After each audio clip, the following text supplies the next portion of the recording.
You've all heard of the technology readiness level. It's a known scale for rating technology. And then it goes from 1 to 9, 1 to 3 it's just an ID in somebody's head. 4 to 5, it's you built an ugly prototype with duct tape and rabbit snare wire.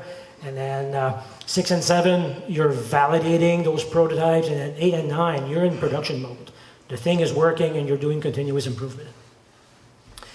So again, I kind of put the same features I talked about earlier here in that table. And it's just another way of looking at it. Photo interp, it's a mature process. Cost per hectare, couple dollar signs.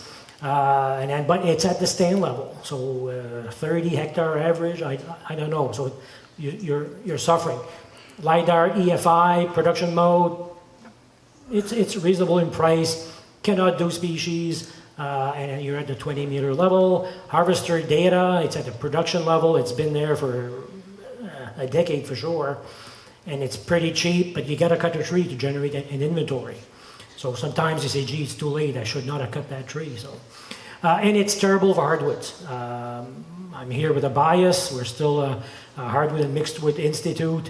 Onboard computer measurements are terrible for tracking hardwoods.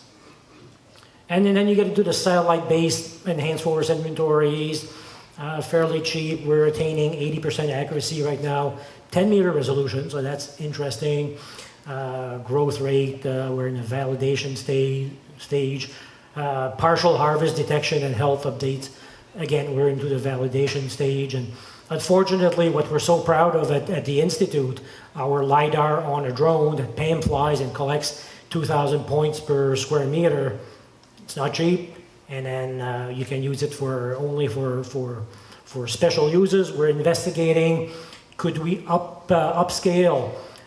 Could we scale up that technology? Maybe what is a sweet spot? Do you need 2,000, or could you get by with 300 points per square meter?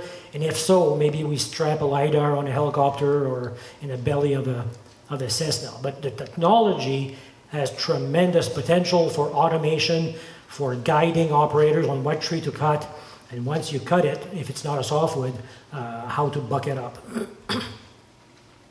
So I'm kind of wrapping it up here.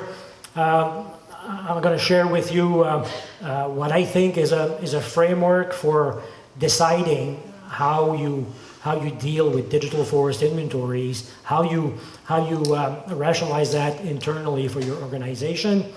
If you have a basic strategy, well, you're living pretty well what we're living today, but we would recommend improving photo interpreted data by augmenting with technology like plot matching and things like that. Certainly artificial intelligence has a big role to play there.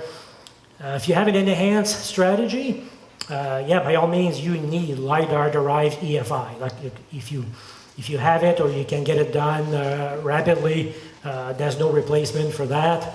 What's in red is what I think we don't have today. So harvest monitoring and health updates, and then looking at determining quality for crop trees. Now, if you have a super good strategy, which I think we'll get very quickly here, then you look at satellite-based information, and you look at mapping, predicting growth rates and tree vigor for obvious reasons. LiDAR is a 10-year cycle at the best of times. This thing, the satellite flies over every 6 days. So you could refresh your inventories as you improve your models or as you need it. Now, we've been asked to look at some wind event activity recently. So we'll try to see if we can pick it up with our process. And then the Cadillac, the best in class, harvester data is really built in. We use it to update inventories at the 3 planning stages, and we use UAV LiDAR technology for a ton of things where only this technology can provide. And once you start to have that strategy, we really recommend that you start managing it as a service. So as a partnership with those who provide those services. I can see very well where DNR and the big companies in here could form partnerships, strategic partnerships with vendors of those solutions. So we have a very, very robust forest inventory strategy that tackles all the three planning levels. And I come across that a lot, where there's some folks out there that still believe accuracy is an absolute must.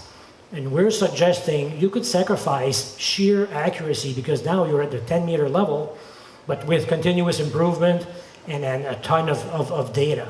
I don't like when somebody says, I want to test your product, and I'm going to go in the woods with my Samsung tablet with a built-in GPS that's accurate on a good day, plus or minus 9 meters, and I'm going to try to test the accuracy of your inventory. We say, well, we're not talking the same language. How about we talk about the value and the usefulness, and where can we improve? So, in a nutshell, that's our view on how big organizations could formulate a forest inventory strategy, and we think we're at a point now where there's so many options, we can make it happen. So.